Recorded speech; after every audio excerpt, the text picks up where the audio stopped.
Structure of XeF2 याद करो। अब आपको इसका स्ट्रक्चर याद होना चाहिए XeF2। तो पहले तो मैं ये कहूँ कि Xe जो है वो आप कहोगे कि ग्रुप नंबर 18, तो इसकी इलेक्ट्रॉनिक कॉन्फ़िगरेशन क्या होगी? Krypton 5 4d10 4d10 5s2 5p 5p6। अब इसके अंदर होगा क्या कि 5p के अंदर 2 इलेक्ट्रॉन है, इसके अंदर 3 इलेक्ट्रॉन है, सॉरी 6 इलेक्ट्रॉन है, और इसके बाद वैकेंट d ऑर्बिटल अवेलेबल है। कौन सी? 5d। अब आपको कितने इसके अंदर इलेक्ट्रॉन दिख रहे हैं? तो इसके अंदर आपको 2 इलेक्ट्रॉन दिख रहे होंगे। देखिए, तो होगा क्या, इसके अंदर ये वाला जो इलेक्ट्रॉन है वो जंप करके यहाँ आ जाएगा। तो क्या होगा कि इसके अंदर अनपेड इलेक्ट्रॉन जनरेट हो गए। अब देखो 5s2, इसके अंदर 2, ओके, फिर होगा 5p5, क्योंकि एक इलेक्ट्रॉन जंप करके चला गया, 1 2 3 4 5, और 5d1 हो जाएगा ये वाला। अब होगा क्या, 2 अनपेड इलेक्ट्रॉन है। अब 2 अनपेड इलेक्ट्रॉन है और F है वो एक इलेक्ट्रॉन लेके आएगा, तो एक इलेक्ट्रॉन यहाँ बॉन्ड फॉर्मेशन, एक इलेक्ट्रॉन यहाँ बॉन्ड फॉर्मेशन। तो इसको ऐसा नहीं कहना है कि एक p ऑर्बिटल और एक d ऑर्बिटल तो pd हाइब्रिडाइजेशन, ऐसा हाइब्रिडाइजेशन नहीं होता। हाइब्रिडाइजेशन यहाँ से होगा, यहाँ से लेके यहाँ तक, तो sp3d ऐसा हाइब्रिडाइजेशन होगा। अब आप कहोगे सर कैसे पता चलेगा? पता ऐसे चलेगा कि 5s 5p और 5d n is equal to 5, तो इसकी एनर्जी की जो डिफरेंस होगी वो बहुत कम होगी, और इसीलिए ये लोग हाइब्रिडाइजेशन करेंगे। इसकी जियोमेट्री लिख लो, trigonal bipyramidal TBP, TBP, okay. XeF2 तो 2 है ट्राइगोनल बाई पिरामिडल। अब देखो ये होगा F, ये होगा F, यहाँ एक लॉन पेयर, यहाँ एक लॉन पेयर, यहाँ एक लॉन पेयर। तो लीनियर तो है, ओके, लीनियर, पर लॉन पेयर कितनी होगी? 1 2 और 3, तो इसका मतलब 1 2 3 lone pair, linear with 3 lone pair electron, okay, linear with 3 lone pair electron, okay. मैंने कहा था TBP में लॉन पेयर को हमें इक्वेटोरियल पर रखना है, तो एक्सियल पर मैंने FF को रखा है इसलिए। Which is the least ionic compound. अब देखो फजांस रूल्स थोड़ा बहुत आपको पढ़ना पड़ेगा, फजांस रूल्स कहीं से मिल जाए तो पढ़ो। अब के जो है वो group number 1 Na plus group number 1, ये ग्रुप नंबर 2, और ये स्पेरिंगली सॉल्यूबल आपको पता होगा, AgCl, NaCl को वाटर में डालो सॉल्यूबल होगा, KCl वाटर में ऐड करो सॉल्यूबल होगा, CaF2 क्रायोलाइट वाटर में डालो ये भी सॉल्यूबल है, पर ये स्पेरिंगली सॉल्यूबल है। क्यों?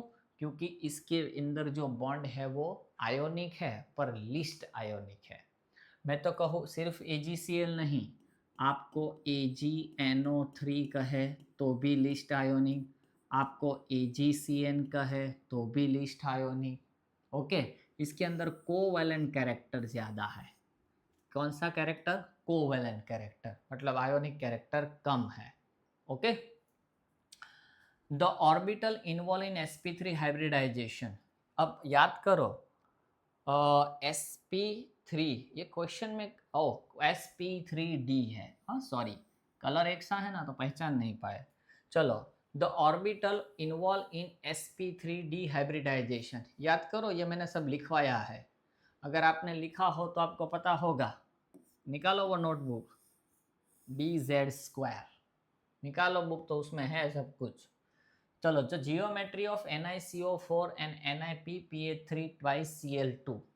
अब देखो इसके अंदर मैं आपको वो वाली मेथड करवाता हूँ। अब क्या है NiCO4, ये है अब Ni की इलेक्ट्रॉनिक कॉन्फ़िगरेशन क्या है? आर्गॉन 4s2 3d8, मतलब D के अंदर कितने इलेक्ट्रॉन आएंगे?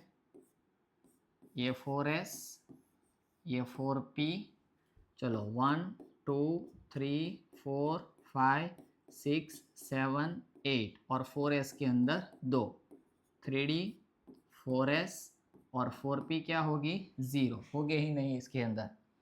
अब देखिए कौन सा, और हाँ इसके अंदर ऑक्सीडेशन स्टेट Na की क्या होगी? 0, क्योंकि CO जो है वो न्यूट्रल लिगैंड है, तो इसकी ऑक्सीडेशन स्टेट नहीं होगी।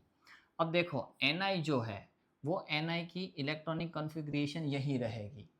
कौन सा लिगैंड है? कार्बोनिल, मतलब क्या है? स्ट्रॉन्ग फील्ड लिगैंड, तो पेयरिंग करवानी है। अब आप कहोगे Na+2 में एमोनिया वाला, पर मैंने पर्टिकुलर लिख के दिया है।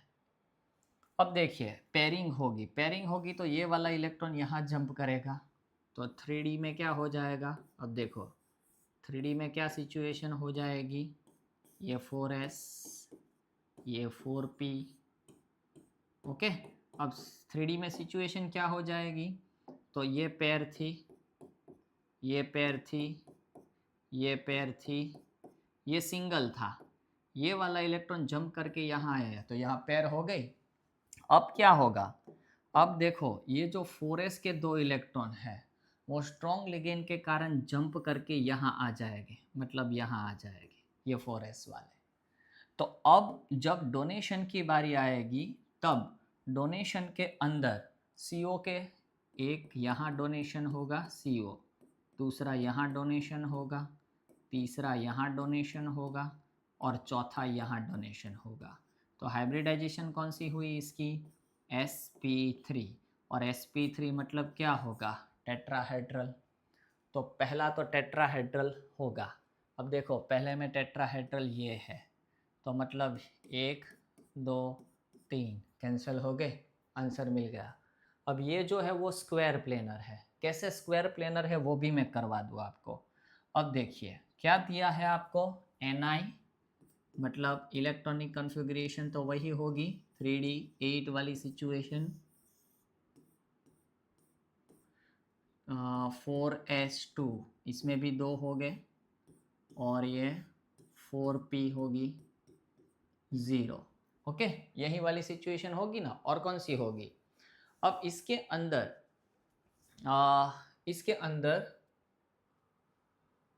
ओह देखते हैं, चलिए 3d8, तो 1 2 3 4 5 6 7 8, ओके। और इसके अंदर कितने इलेक्ट्रॉन्स है? 2 है, ओके। इसके अंदर कितने इलेक्ट्रॉन है? 2 है। अब देखो कहीं पर लिख लेना PPH3 थ्राइस NCl2, ये जो दोनों है वो वीक लिगैंड है। वो नोट करके रखो कि ये जो दोनों हैं कौन से? PPH3 एंड Cl, ये जो दोनों हैं वो वीक लिगेंड्स है, मतलब ये पेयरिंग नहीं करवाएंगे, ओके। पर अब हमें क्या निकालना पड़ेगा? इसके ऑक्सीडेशन स्टेट निकालना पड़ेगा ना। अब देखिए इसकी जो है 0 है, पर क्लोरीन क्या है? -1 है, तो Na की ऑक्सीडेशन स्टेट निकालोगे तो आपको मिलेगा +2।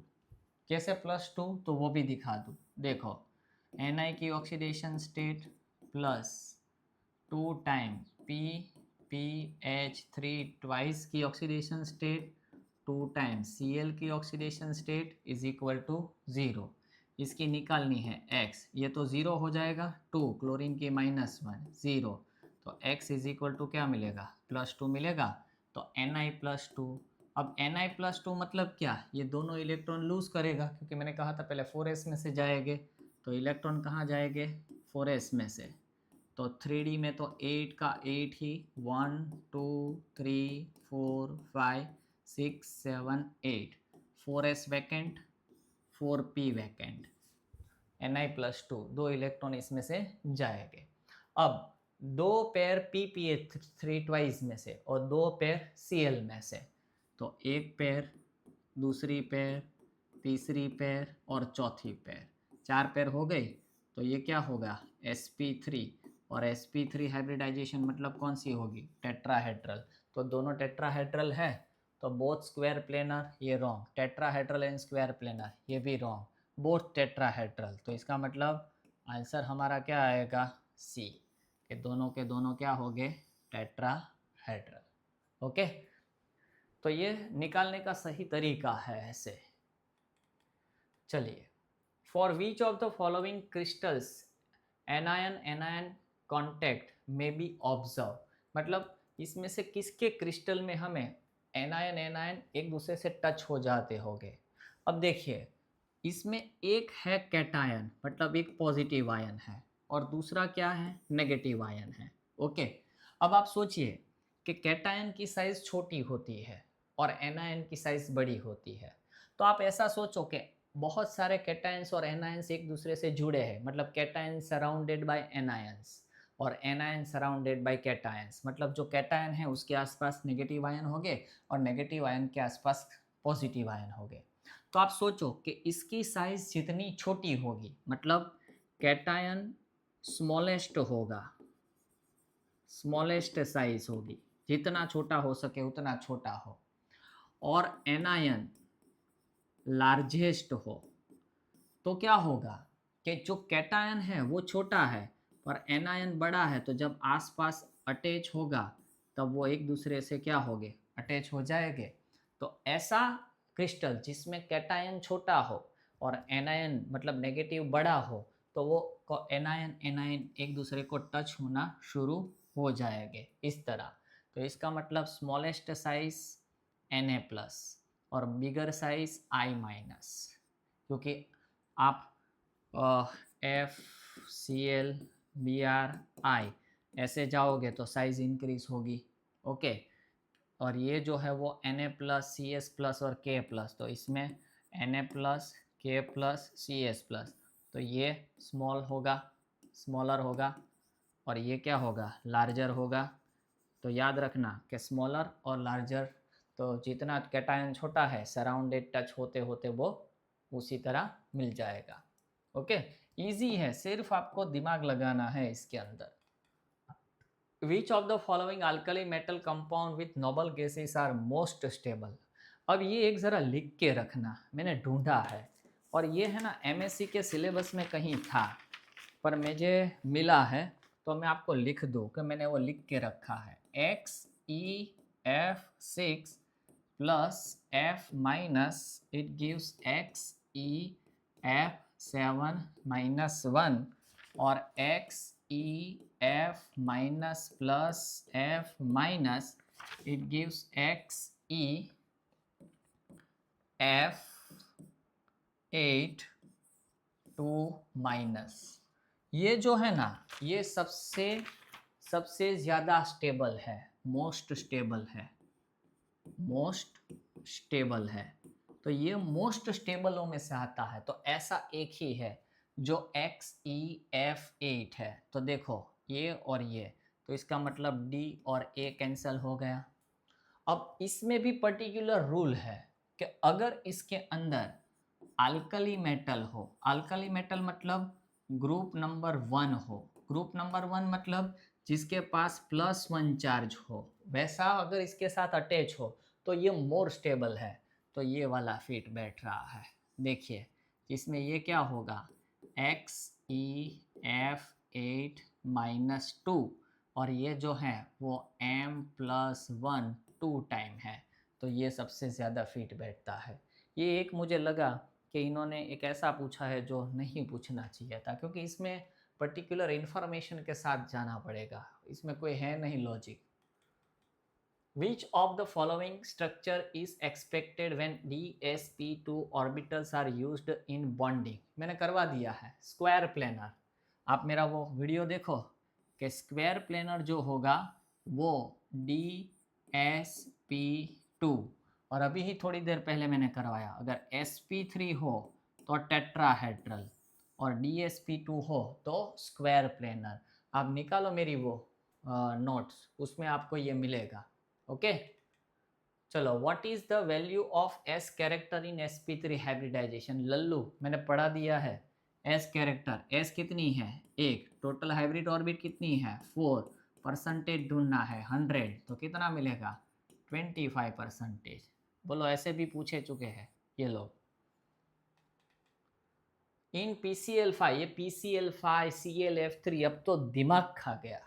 इन PCl5 types of bond surrounding phosphorus are, किस टाइप के बॉन्ड्स है? चलो 3 कोवेलेंट, 1 सिंगलेट, 1 मेटालिक, मेटालिक है ही नहीं क्योंकि फॉस्फोरस और क्लोरीन दोनों नॉन मेटल है, तो ऑप्शन ए तो गलत होगा। 5 कोवेलेंट, पांचों के पांचों कैसे बॉन्ड है? कोवेलेंट बॉन्ड है। सिंगलेट, कोई भी अनपेड इलेक्ट्रॉन नहीं होगा इसके अंदर। ओके 3 को नहीं, ऐसा कुछ नहीं है, पांचों के पांचों क्या है? कोवेलेंट बॉन्ड है, क्योंकि दोनों नॉन मेटल है, शेयरिंग ही करेंगे। चलो, विच of the ionic species does not exit, इसका आंसर आपको मुझे सुनने से पहले अपने आप कर लेना चाहिए। क्यों पता है? मैंने पढ़ा दिया।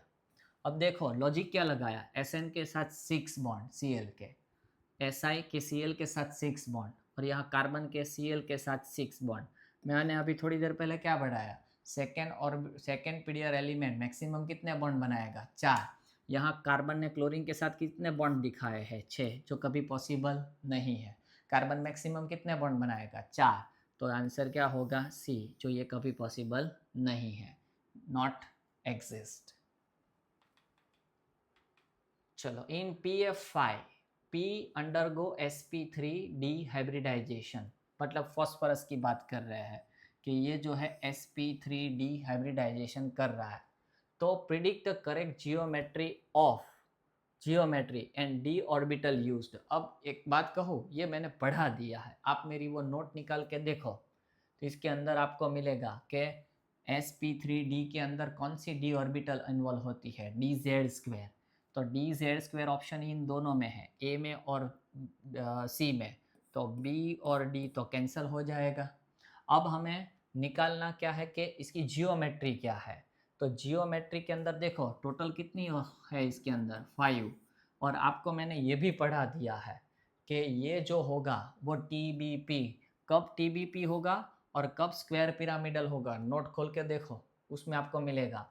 यहाँ PF5 की बात की है, निकालना आपको पता चलेगा। तो ट्राइगोनल बाई पिरामिडल और DZ² इसके अंदर होगी। ये निकालो नोट, इसमें मैंने लिखा है, ये सब कुछ लिखवाया है।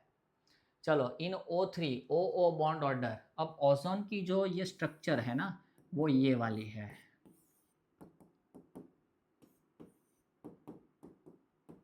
पर ये स्ट्रक्चर रहती नहीं है, होता क्या है, ये बॉन्ड यहाँ आए और ये बॉन्ड यहाँ आए, तो हमें क्या मिलेगा? यहाँ डबल बॉन्ड, यहाँ सिंगल बॉन्ड। मतलब होता क्या है, डबल बॉन्ड रोटेशन में रहता है, मतलब ना ये कम्प्लीटली डबल बॉन्ड है ना कम्प्लीटली ये सिंगल बॉन्ड है, इसीलिए दोनों का मिला जुला के हम इसे क्या कहेंगे? 1.5। The total number of lone pair of electron in I3I-, इसका स्ट्रक्चर पता होना चाहिए। अब इसका जो स्ट्रक्चर है मुझे तो आता है, तो मैं कह दूँ आपको, इसका स्ट्रक्चर ऐसा है।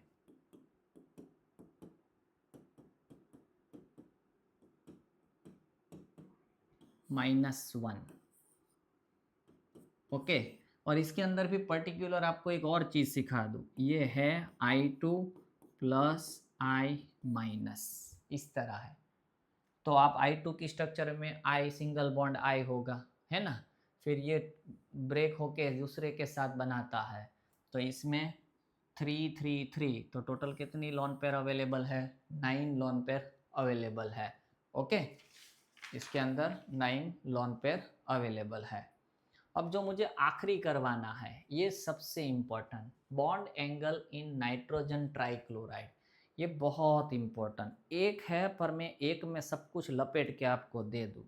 अब देखो, bond angle in nitrogen trichloride, मतलब पूछा है NCl3, तो ये आपको नहीं लगता ये आपको अमोनिया जैसा दिखता हो, NH3 जैसा?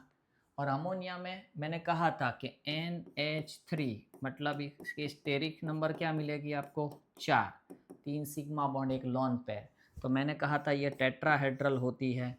फिर मैंने कहा कि आइडियली टेट्राहेड्रल हो तो बॉन्ड एंगल 109.5 डिग्री, पर अमोनिया में 109 नहीं है, 107 समथिंग है। तो आपको आंसर इसमें पता चल गया होगा कि इसका जो आंसर होगा वो सी ही होगा, है ना, 107 के करीब, क्योंकि अमोनिया से मिलता जुलता है। पर इसके अंदर है ना, मैं आपको एक पर्टिकुलर इन्फॉर्मेशन दे देता हूँ, मैंने निकाली है कि शायद कभी ऐसा आया तो। अब देखो, नाइट्रोजन 3 फ्लोरीन से अटैच हो, नाइट्रोजन 3 क्लोरीन से अटैच हो, नाइट्रोजन 3 ब्रोमीन से अटैच हो, नाइट्रोजन 3 आयोडीन से अटैच हो।